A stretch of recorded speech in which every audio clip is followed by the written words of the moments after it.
Good morning, everybody. Good morning.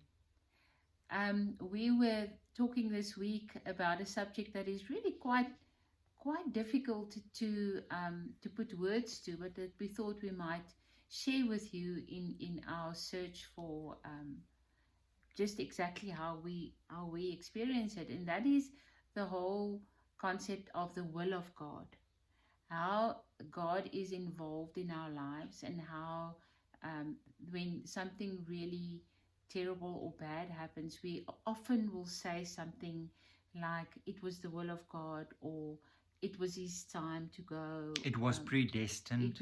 It was predestined. There's nothing, we can just accept that and move on with life. Yeah. And what we're thinking is that it brings us, or it puts us in corners concerning the image that we have of God. Yeah, we paint ourselves in a corner. It's like we have two paradoxical images of God: God as love, and then God that allows or actually plans things for us that can be quite terrible. Yeah.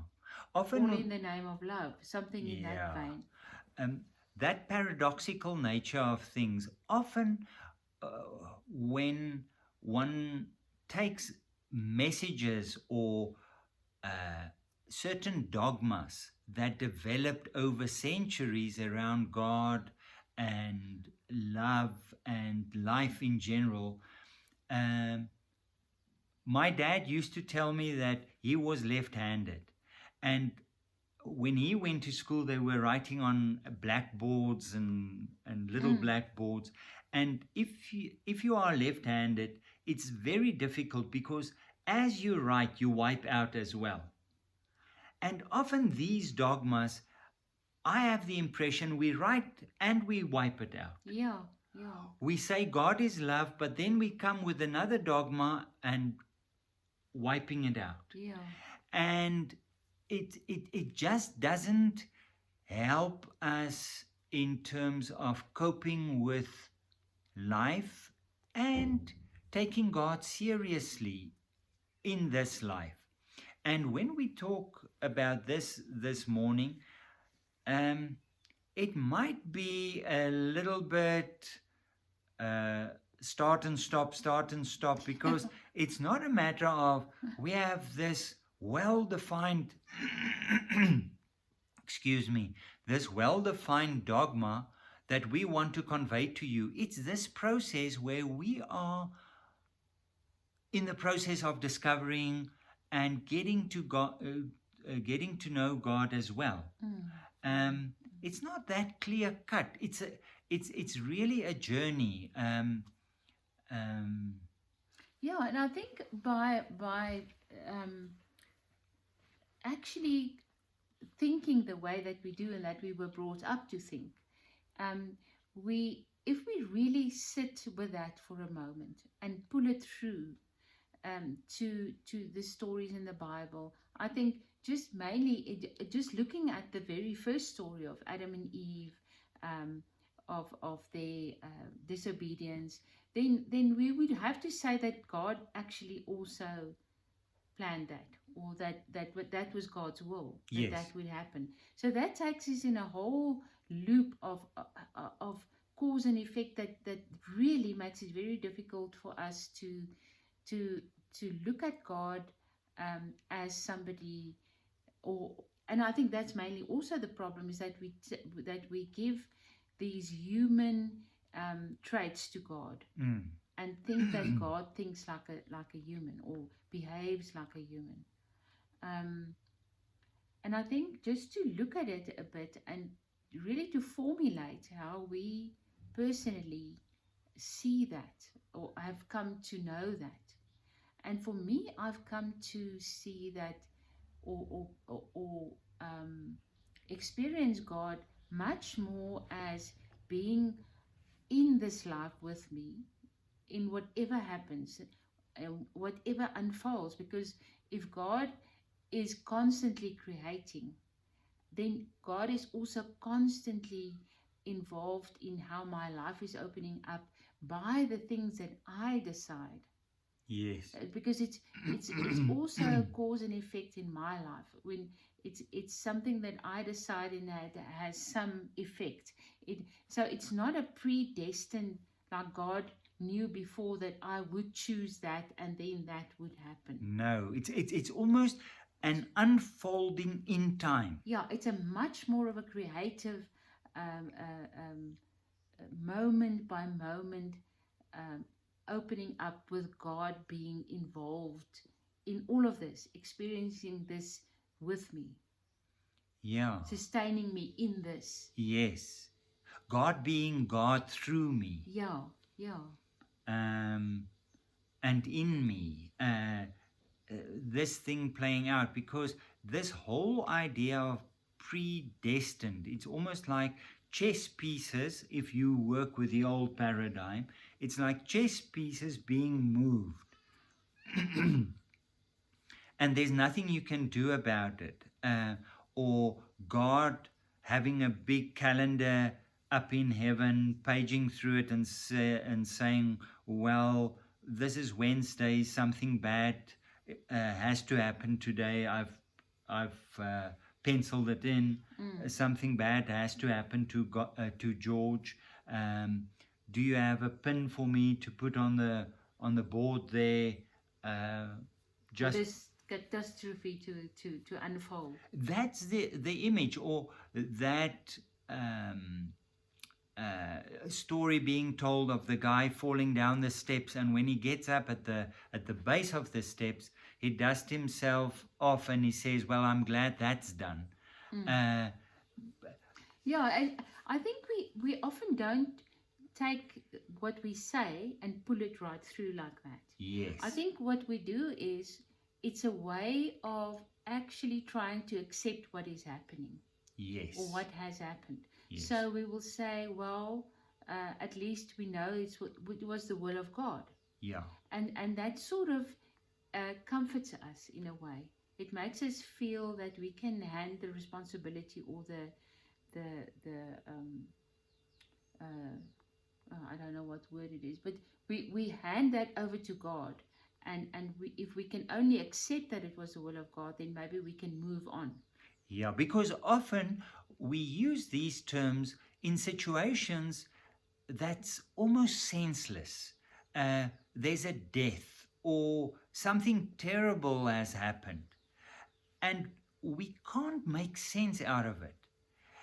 And by putting it in a larger frame, where we say, well, we can't make sense, but at least we believe it fits into a larger frame, then we cope with it. Yeah, and I think that putting it in a larger frame is what we should be doing, in the sense that that God takes everything, or God uses everything that happens in life Yes. as fodder, as Harvest. as something that can be used to grow us spiritually, to help us in a relationship with God.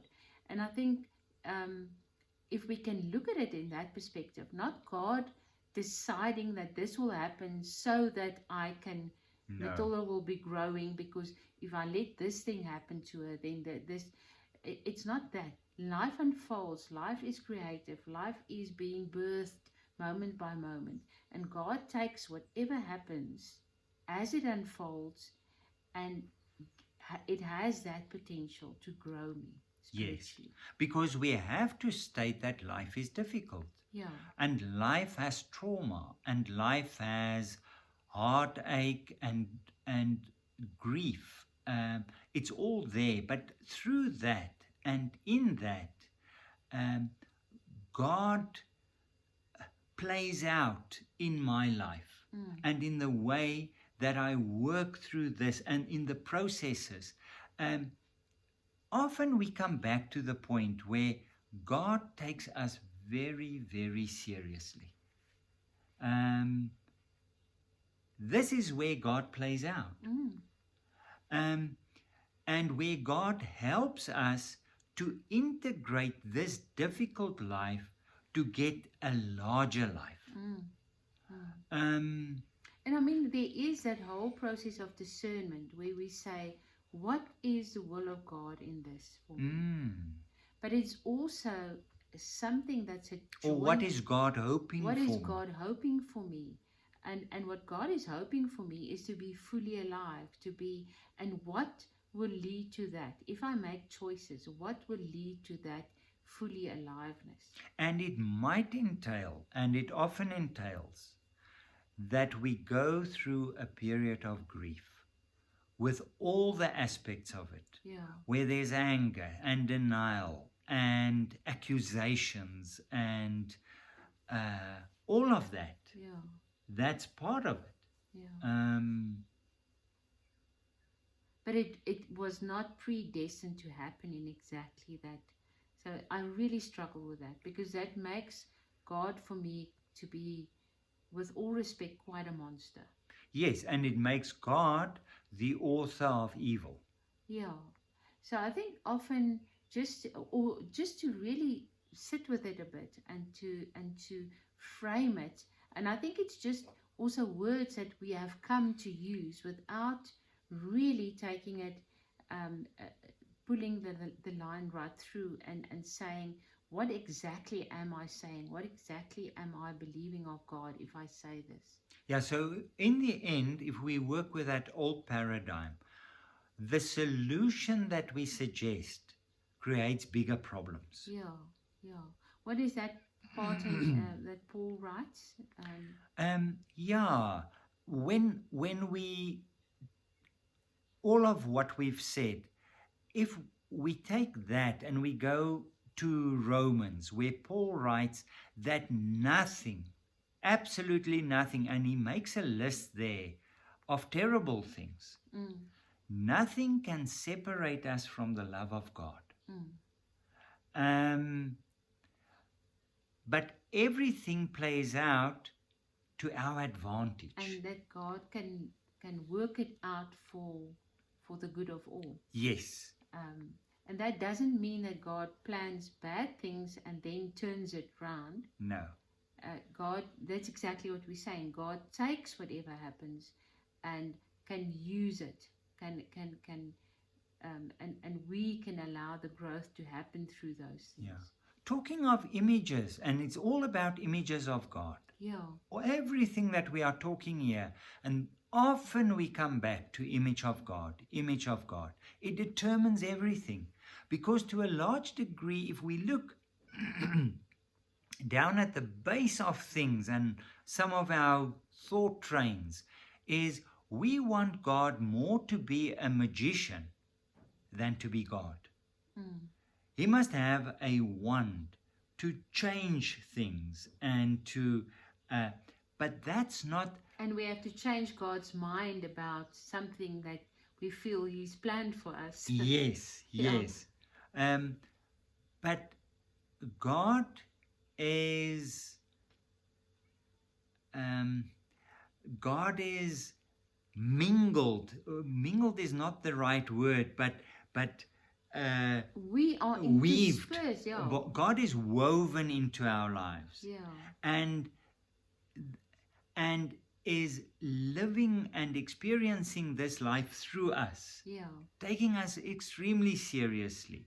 And that's how it unfolds. And that helps me to take my own actions seriously, to accept responsibility for my own processes. And to constantly be in conversation or in that relationship with God where you make decisions and you live moment by moment from a place where you are co-creating with God your life. Yes, yes, yes.